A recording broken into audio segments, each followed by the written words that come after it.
یہ قصہ ہے ہزاروں سال پرانی ایک ایسی قوم کا جس کا نام ہے بنی اسرائیل، جسے اللہ تعالیٰ نے اپنے زمانے کی دوسری اقوام پر فضیلت عطا فرمائی۔ ایک ایسی قوم جس کی تاریخ ایمان، آزمائش، معجزات، کامیابیوں اور ناکامیوں سے بھری ہوئی ہے۔ آج کی اس پہلی قسط میں ہم جانیں گے کہ اللہ تعالیٰ نے بنی اسرائیل کو کن عظیم نعمتوں سے نوازا اور انہیں اپنے زمانے کی دوسری اقوام پر فضیلت کیوں عطا فرمائی۔ بنی اسرائیل کون تھے؟ سب سے پہلے یہ جاننا ضروری ہے کہ بنی اسرائیل کا مطلب کیا ہے۔ بنی کا مطلب ہے اولاد، اور اسرائیل حضرت یعقوب علیہ السلام کا لقب تھا۔ چنانچہ بنی اسرائیل سے مراد حضرت یعقوب علیہ السلام کی اولاد ہے۔ حضرت یعقوب علیہ السلام کے 12 بیٹے تھے اور انہی سے آگے چل کر 12 قبیلے وجود میں آئے جنہوں نے ایک بڑی قوم کی شکل اختیار کی۔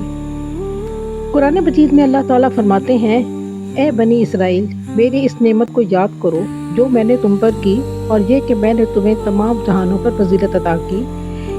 یہاں ایک نہایت اہم بات سمجھنے کی بھی ضرورت ہے۔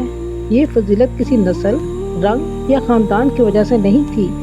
اللہ تعالیٰ کے نزدیک عزت کا معیار ہمیشہ ایمان، اطاعت اور تقویٰ رہا ہے۔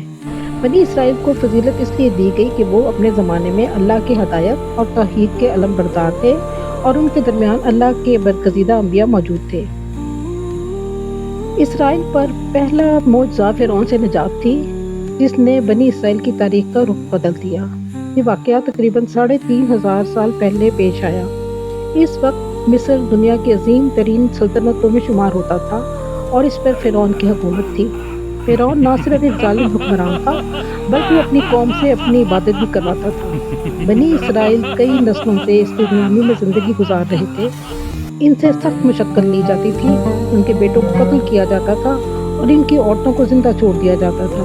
ظاہری حالات کو دیکھتے ہوئے آزادی کا کوئی امکان نظر نہیں آتا تھا۔ نہ ان کے پاس فوج تھی، نہ ہتھیار، نہ سیاسی طاقت اور نہ ہی کوئی مضبوط سہارا۔ لیکن جب اللہ مدد کا فیصلہ فرما لے تو ناممکن بھی ممکن ہو جاتا ہے۔ اللہ تعالیٰ نے حضرت موسیٰ علیہ السلام کو مبعوث فرمایا اور انہیں حکم دیا کہ اپنی قوم کو مصر سے نکال کر لے جائیں۔ جب حضرت موسیٰ علیہ السلام بنی اسرائیل کو لے کر روانہ ہوئے تو پیچھے فرعون کا لشکر تعاقب میں تھا اور سامنے سمندر تھا۔ بنی اسرائیل گھبرا گئے اور کہنے لگے، اب تو ہم پکڑے جائیں گے۔ لیکن حضرت موسیٰ علیہ السلام نے فرمایا، ہرگز نہیں، میرا رب میرے ساتھ ہے، وہ ضرور میری رہنمائی فرمائے گا۔ پھر اللہ تعالیٰ نے حضرت موسیٰ علیہ السلام کو حکم دیا کہ اپنا عصا سمندر پر مار دیں۔ جیسے ہی عصا لگا، سمندر پھٹ گیا اور اس کے درمیان خشک راستہ بن گیا۔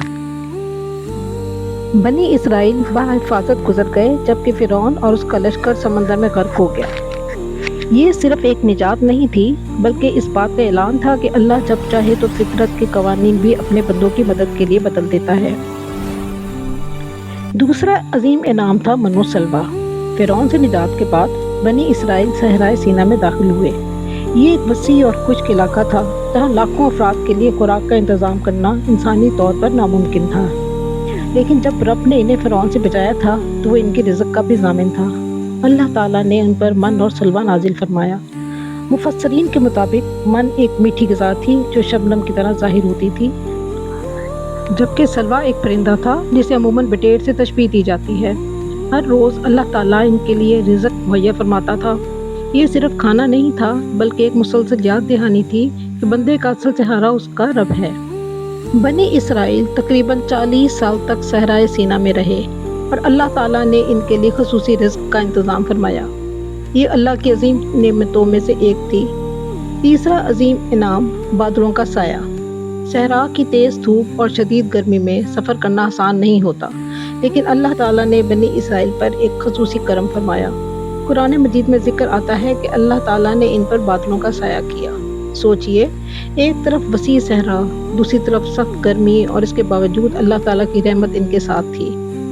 بعض روایات میں یہ بھی ذکر ملتا ہے کہ ان کے لباس طویل عرصے تک خراب نہیں ہوتے تھے، اگرچہ یہ بات قرآن مجید میں مذکور نہیں۔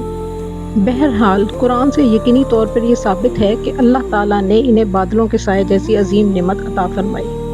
چوتھا عظیم معجزہ پتھر سے 12 چشمے نکلنا تھا۔ صحرا میں خوراک کے بعد سب سے بڑا مسئلہ پانی کا ہوتا ہے۔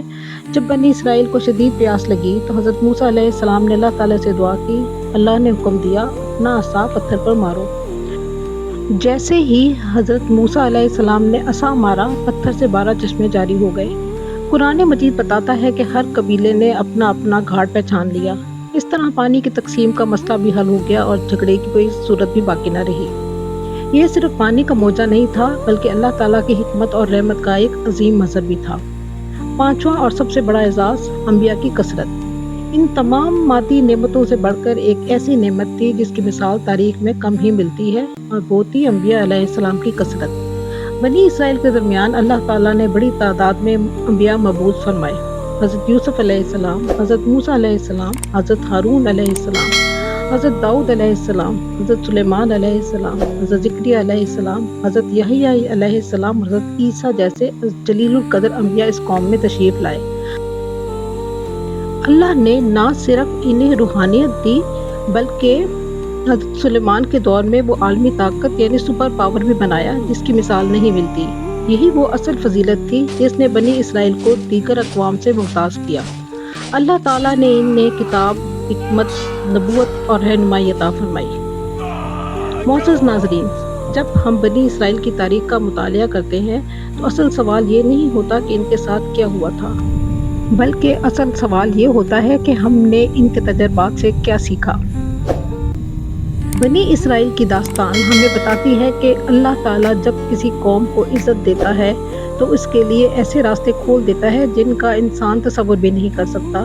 لیکن یہ تاریخ ہمیں یہ بھی سکھاتی ہے کہ نعمتوں کی حفاظت شکر گزاری، اطاعت اور وفاداری سے ہوتی ہے۔ جب قومیں اللہ کی نعمتوں کو اپنا حق سمجھنے لگتی ہیں اور اس کی ہدایت سے دور ہو جاتی ہیں تو وہی نعمتیں آزمائش بن جاتی ہیں۔ لیکن یہاں ایک بات اور بڑا سوال پیدا ہوتا ہے، جس قوم کے لیے سمندر پھاڑا گیا، جس پر آسمان سے رزق نازل ہوا، جسے بادلوں کا سایہ ملا، جس کے لیے پتھر سے چشمے جاری ہوئے اور جس کے درمیان درجنوں انبیاء مبعوث ہوئے، آخر وہی قوم بعد میں بار بار نافرمانیوں اور آزمائشوں میں کیوں مبتلا ہوئی؟ بچھڑے کی پوجا کیسے شروع ہوئی؟ انہوں نے حضرت موسیٰ علیہ السلام کی نافرمانی کیوں کی؟ اور وہ کون سی غلطیاں تھیں جن کی وجہ سے ان کا خصوصی مقام ختم ہو گیا؟ ان تمام سوالات کے جوابات ہم اس سیریز کی اگلی قسط میں جانیں گے۔